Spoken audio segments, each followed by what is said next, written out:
지금까지 들어온 주요 뉴스 정리합니다. 오늘도 김영민 아나운서와 함께합니다. 어서 오십시오. 네, 점심 먹고 한잔 하면서 듣는 영민한 뉴스 시간입니다. 네, 서울대 의대 교수들 정부가 합리적인 방안 도출하지 않으면 사직하겠다, 그런 얘기를 했네요. 네, 맞습니다. 서울대학교 의과대학 교수협의회 비상대책위원회가 어제 밝힌 내용인데요. 정부가 합리적인 방안 도출에 나서지 않을 경우 18일을 기점으로 전원 사직서 제출하겠다고 밝혔습니다. 이외에 전국의과대 교수협의회도 오늘 성명서를 공개했는데요. 전공의와 학생에게 피해가 발생할 경우 정부에 책임을 물을 것이라고 밝혔습니다. 이들은 현 사태를 일으킨 정부에 단호하게 책임을 물을 것이고 문제 해결을 위한 행동에 나서겠다고 말했습니다. 오늘 오후에 또 화상회의를 통해서 전국 의대 비대위가 다 함께 대책을 논의하겠다는 방침입니다. 말이 점점 거칠어지고 있습니다. 자, 이에 대해서 정부는 지금 어떻게 대응책 마련하고 있죠? 조규홍 보건복지부 장관 오늘 의사 집단행동 중앙재난안전대책본부 회의 주재한 자리에서 이 서울의대 교수 전원이 사직하겠다는 결정은 환자의 생명과 건강을 위협하는 것이라는 점에서 매우 심각한 우려를 표한다고 밝혔는데요. 그리고 박민수 보건복지부 2차관도 오늘 의사 집단행동 중대본 브리핑에서 이 교수들의 집단행동 움직임에 대해서 또 다른 집단 사직으로 환자의 생명을 위태롭게 하는 것은 국민이 납득하기 어려울 것이다라는 입장을 전했습니다. 그리고 이렇게 교수들이 집단 사직을 하면 여기에 대해서도 진료 유지 명령 내릴 것이냐는 질문이 있었는데 여기에 대해서 박 차관은 교수들도 기본적으로 의료인이기 때문에 의료 현장을 떠나는 부분에 대해서는 의료법에 근거한 각종 명령 가능하다. 여기에 대해서도 정부가 검토 중이라고 경고했습니다. 의사와 정부가 강대강으로 맞서고 있습니다. 자, 이런 가운데 전공의 그리고 의대생이 공개 토론을 하자, 그런 얘기를 했다고요? 네, 전국 33개 의대 교수협의회의 법률 대리인을 맡은 이병철 변호사가 오늘 오전에 밝힌 내용인데요. 박단 대한전공의협의회 비대위원장과 전공의 대표들, 의대생 대표들, 그리고 의대 교수 대표들, 수험생 대표들이 이주호 교육부 장관과 조규홍 보건복지부 장관에게 방송사 생중계로 5,200만 국민 앞에서 공개 토론할 것을 제안한다고 밝혔습니다. 여기에 대해서 박민수 보건복지부 2차관은 법정에서 다퉈야 할 내용을 국민들 앞에서 토론하는 건 맞지 않는 것 같다라고 거부 입장을 밝혔습니다. 네, 정치권 소식 정리하겠습니다. 국민의힘 공천관리위원회가 도태우 변호사의 대구 중남구 공천 재검토하겠다, 그런 입장을 밝혔죠? 네, 맞습니다. 이 도태우 변호사 5.18 민주화 운동과 관련한 과거 발언 때문에 논란이 불거졌는데요. 국민의힘 공천관리위원회가 도태우 변호사의 대구 중남구 공천 재검토하겠다고 밝혔습니다. 장동혁 사무총장이 오늘 국회에서 기자들과 만나서 이 문제에 대해서 오늘 공관위 안건으로 상정할 예정이라고 말했는데요. 언제쯤 결론 나느냐라는 질문에는 시간이 얼마 남지 않았다. 신속하게 말하면서 신속하게 결론을 내지 않을까 하는 분석이 나옵니다. 그리고 한동훈 비대위원장도 어제 공관위에 이 도 후보의 과거 발언에 대해서 국민 눈높이에 맞게 면밀하게 재검토해달라고 요청한 바가 있습니다. 그래서 어떤 결론이 날지 지켜봐야 되겠는데 이 도 변호사는 과거 유튜브 방송에서 5.18 민주화 운동에 대해서 굉장히 문제가 있는 부분들이 있고 특히 거기에는 북한 개입 여부가 문제가 되는 것이 상식이다라고 언급한 것이 알려지며 논란이 일고 있습니다. 국민의힘의 선거대책위원장은 정해졌습니까?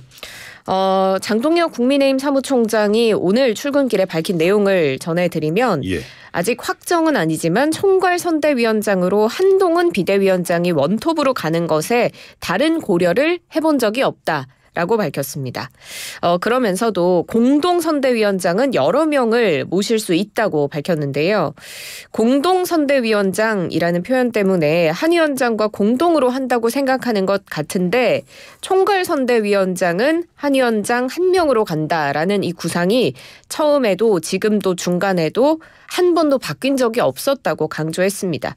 이 선대위 구성 시점에 대해서는 내부 논의 중에 있다고 밝혔는데 어제도 회의를 했고 오늘도 회의를 할 거라면서 빠른 시간 안에 구성을 마치려 한다고 밝혔습니다. 네, 오전에 여의도 정가에서는 정말 여러 속보들이 나왔습니다. 또 이 가운데 하나가 바로 더불어민주당이 비례위성정당입니다. 더불어민주연합 비례 1번이 유력했었던 전지혜 후보가 비례 후보에 등록하지 않겠다, 그런 뜻을 밝혔어요. 네, 맞습니다. 사실상 자진 사퇴 의사를 밝힌 건데요.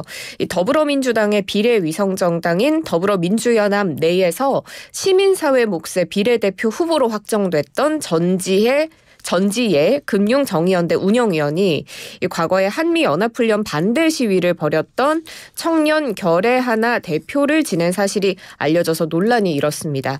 이에 민주당 이재명 대표까지 나서서 후보자 재추천 요구를 공식화한 바가 있는데 전 의원이 오늘 자진 사퇴 의사를 밝힌 겁니다. 전 의원이 입장문을 내고 정말 뜻밖의 결과로 1등을 하게 됐다. 그러나 국민후보 오디션이 끝나자마자 보수 언론들은 자신을 종북 반미단체 출신이라고 낙인 찍었고, 한동훈 국민의힘 비대위원장은 한미연합훈련 반대, 주한미군 철수를 외치던 단체의 대표 출신, 노골적인 종북 인사라면서 사실과 다른 주장으로 이 국민 경선의 취지를 폄훼했다고 지적했습니다. 그러면서 이 정의와 상식 강력한 연대의 힘으로 윤석열 정권에 맞서 반드시 승리해야 한다라고 말했고요. 그러면서 자신은 이 윤석열 정권의 심판을 바라는 국민께 일말의 걱정이나 우려를 끼치고 싶지 않다라고 자진 사퇴의 이유를 밝혔습니다. 네, 민주당에서 시민회의에서 추천한 4분 모두에 대해서 재검토해달라, 이런 요청을 했으니까 이 얘기는 좀 더 지켜봐야 하겠습니다. 자, 이런 가운데 더불어민주당은 선거 대책위원회를 출범시켰죠? 네, 맞습니다. 앞서 김부겸 전 국무총리가 어제 기자회견 열었죠. 친명이니 친문이니 이런 말들은 이제 우리 스스로 내다버리자라고 이야기를 하면서 선대위에 합류를 공식화했습니다. 그래서 민주당은 이제 총선 전략을 진두지휘할 선대위, 오늘 3톱 체제로 그 닻을 올렸습니다. 선대위가 오늘 출범식 그리고 1차 회의까지 열고 본격적인 활동에 들어갔는데요. 먼저 이재명 대표, 나라를 망치고도 반성 없는 윤석열 정권의 심판을 위해서 민주당은 국민과 함께 싸우겠다라는 포부를 밝혔고요. 이해찬 전 대표도 이번 총선은 내가 지금까지 치러본 선거 중에 가장 중요한 선거라면서 현실 정치를 떠났지만 이번 선거만큼은 절대로 놓쳐서는 안 되겠다라는 절실한 심정이 들어서 선대위에 합류하게 됐다. 라고 밝혔습니다. 김부겸 전 총리 같은 경우에는 우리가 심판론을 이야기하면 국민들이 알아주지 않겠느냐는 아니란 마음과 자세를 가지면 안 된다라고 경고하면서 후보들은 자기의 영혼을 갈아 넣어서 국민들께 호소해야 한다고 말했습니다. 네, 어젯밤에는 더불어민주당의 추가 공천 경선 결과도 발표가 됐습니다. 그렇죠? 네, 맞습니다. 민주당 중앙선관위가 어제 오후에 여의도 당사에서 지역구 4곳의 경선 결과를 발표했습니다. 가장 관심을 받았던 부분이죠. 비명계 박용진 의원이 자신의 지역구인 서울 강북을 총선 후보 경선에서 친명계인 정봉주 당 교육연수원장에게 패했습니다. 이 외에 청년 전략선거구로 지정된 서울 서대문 갑지역구를 살펴보면 대장동 변호사로 일컬어지는 친명계의 김동아 변호사가 권지웅 전 비상대책위원과 김규현 변호사를 꺾고 이겼고요. 세종 갑에서는 이영선 후보가, 그리고 경기 화성 정에서는 전용기 의원이 각각 승리했습니다.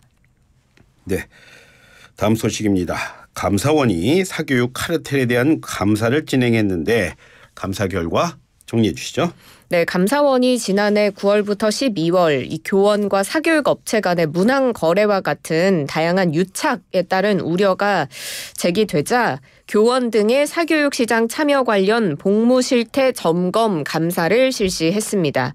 이 감사 결과 감사원은 교원, 학원 관계자 등 총 56명을 청탁금지법 위반과 업무방해, 배임수증제 등의 혐의로 경찰청에 수사를 요청했다고 어제 밝혔습니다. 감사 결과를 자세히 살펴보면 교원과 사교육 업체 간의 수능, 내신 문항 거래가 조직적인 형태로 전개된 사실이 확인됐습니다. 됐는데요. 이 과정에서 고액의 금품 수수가 제공되거나 탈세, 알선비 수수, 사교육 거래 이력을 숨기고 수능 출제위원으로 참여하고 그리고 학교 시험에 사교육 업체에 공급 문항이 출제되는 등 다양한 위법 행위, 부당 행위가 발생한 사실이 확인됐습니다. 그래서 이번에 수사 요청된 대상 총 56명을 자세히 살펴보면 현직 교원이 27명, 대학 교수 1명, 평가원 직원 4명, 전직 입학사정관 1명, 그리고 사교육업체 관계자 23명입니다. 2023학년도입니다. 수능 영어 23번 문항. 거래 논란이 일고 있습니다. 자, 손해배상 얘기도 나오는 것 같아요. 네, 맞습니다.